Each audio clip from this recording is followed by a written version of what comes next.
नमस्कार दोस्तों, राधे राधे। प्रेम से बोलिए गणेश भगवान की जय। बुधवार का दिन बड़ा ही खास होता है और इस दिन गणेश भगवान की पूजा की जाती है। गणेश जी में आस्था रखने वाले लोग इस दिन बड़ी श्रद्धा के साथ उनकी पूजा अर्चना और व्रत करते हैं। बुधवार का व्रत का महत्व। बुध को बुद्धि का कारक माना जाता है, जो कि एक महत्वपूर्ण ग्रह भी है। अगर किसी की कुंडली में बुध खराब हो तो उसके जीवन में कभी तरक्की नहीं होती, साथ ही उसे कभी भी कामयाबी नहीं मिलती। बुध को व्यापार और बहन बेटी का भी कारक माना जाता है। इस दिन भगवान गणेश का दिन होता है, जो बुद्धि के देवता माने जाते हैं, जो अपने भक्तों के सभी विघ्न बाधाओं को हर लेते हैं, इसलिए उन्हें विघ्नहर्ता भी कहा जाता है। अगर कोई इनका सच्चे मन से पूजन करे तो उनको जीवन में कभी धन और सुख समृद्धि की कमी नहीं होती। इस व्रत को करने से आपके यहाँ अन्न के भंडार कभी खाली नहीं होते। भगवान गणेश विघ्नहर्ता भी कहे जाते हैं। उनकी पूजा अर्चना करने से जीवन में सभी दुख दूर हो जाते हैं। इस दिन व्रत रखने का भी विधान है। अगर कोई इस दिन सच्चे मन से गणेश जी की आराधना करता है तो उसके जीवन में धन और सुख समृद्धि की कमी नहीं रहती। यदि आपका कमाया हुआ धन व्यर्थ जा रहा है तो बुधवार का व्रत जरूर करें। बुधवार व्रत की पूजा विधि। गणेश जी की पूजा करने से पहले संकल्प लें, क्योंकि किसी भी पूजा को शुरू करने से पहले संकल्प लेना आवश्यक होता है। बुधवार को व्रत 7, 21 या 45 बुधवार तक किया जाना चाहिए और इसकी शुरुआत महीने के शुक्ल पक्ष से करने उचित माना जाता है। किसी भी व्रत की शुरुआत पितृ पक्ष या कृष्ण पक्ष में नहीं करनी चाहिए। बुधवार को स्नान ध्यान से निर्मित होकर सबसे पहले तांबे के पात्र में भगवान गणेश जी की मूर्ति स्थापित करें। पूजा के लिए पूर्व दिशा की ओर मुख करना शुभ माना जाता है। यदि पूर्व दिशा में मुख करना संभव न हो तो आप उत्तर की ओर मुख करके पूजा की शुरुआत कर सकते हैं। आसन पर बैठकर भगवान गणेश जी को फूल, धूप, दीप, कपूर, चंदन से पूजा अर्चना करें। मान्यता है कि पूजा में दूब यानी दूर्वा अर्पित करना बहुत शुभ माना जाता है। इसके बाद गणेश जी को मोदक अर्पित करें। इसके बाद गणेश मंत्र का 108 बार जाप करें। अब सुने बुधवार की व्रत कथा।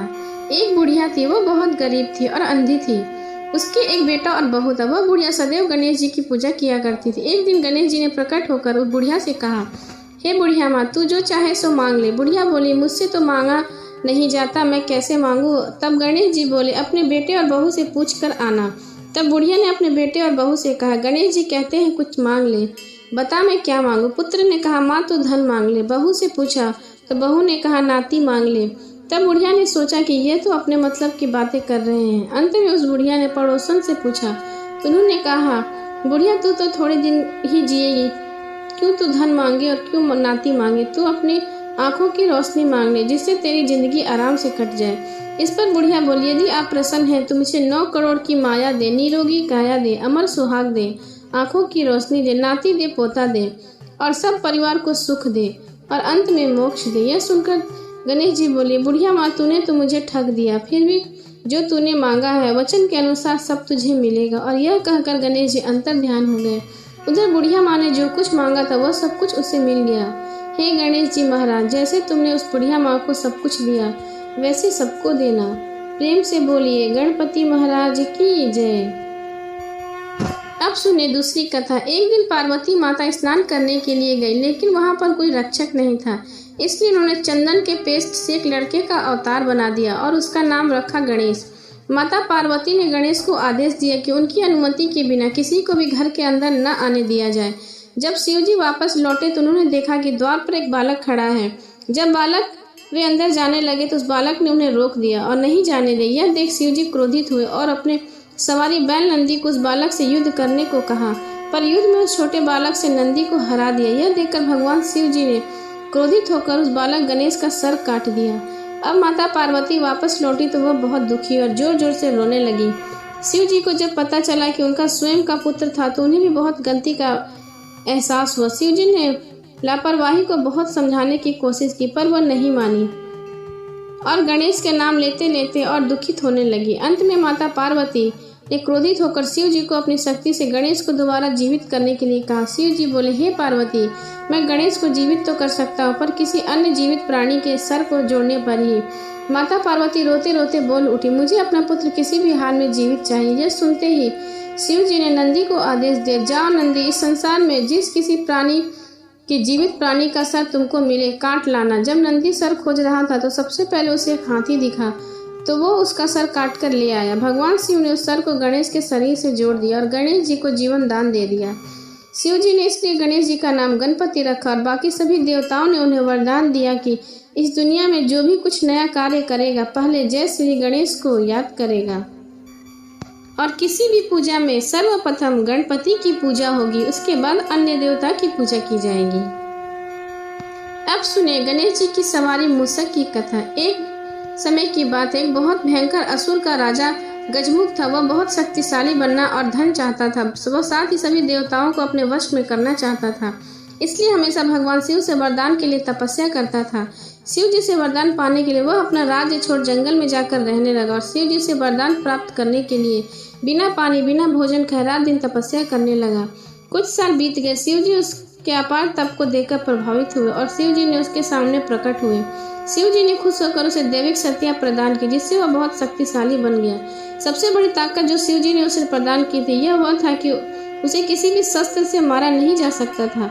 असुर गजमुख को अपनी शक्तियों पर गर्व हो गया। वह अपनी शक्तियों का दुरुपयोग करने लगा और देवी देवताओं पर आक्रमण करने लगा।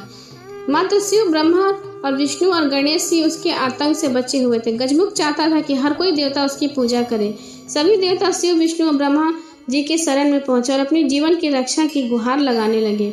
यह सब देखकर शिव जी ने गणेश को, असुर गजमुख को यह सब करने से रोकने के लिए भेजा। गणेश जी ने गजमुख के साथ युद्ध किया और असुर गजमुख को बुरी तरह से घायल कर दिया, लेकिन तब वह भी नहीं माना। उस राक्षस ने स्वयं को एक मूषक के रूप में बदल लिया और गणेश जी पर आक्रमण करने लगा। जैसे ही वो गणेश जी के पास पहुंचा, गणेश जी कूदकर उस पर बैठ गए और गणेश जी ने गजमुख को जीवन भर के लिए अपना सवारी बना लिया और उसे मूस के रूप में बदल दिया, अपने वाहन के रूप में जीवन भर के लिए रख लिया। बाद में गजमुख भी अपने इस रूप से खुश होकर और गणेश जी का प्रिय मित्र बन गया। प्रेम से बोले गणेश भगवान की जय। कथा के बाद जरूर करें गणेश जी की आरती। सुख करता दुख हरता वार्ता विघ्नाची, नुरवी पूर्वी प्रेम कृपा जयाची, सर्वांगे सुंदर उठी सेंदुराची, कंठी झलके माल मुक्ता फलाची, जय देव जय मंगल मूर्ति, कृपा दर्शन मात्रे मनोकामना पूर्ति, जय देव रत्न खचित फल तुझको गौरी कुमरा, चंदन उठी कुमकुम केशरा, हीरा जड़ित मुकुट शोभतो बरा, रुंझनी नुपुरे चरनी घारिया, जय देव जय मंगल मूर्ति, दर्शन मात्रे मनोकामना पूर्ति, जय देव लंबोदर पीतांबर फणिवर वंदना, सरल सौंड वक्रतुंड त्रियना, दास रामाचा वाट पाहि सदना,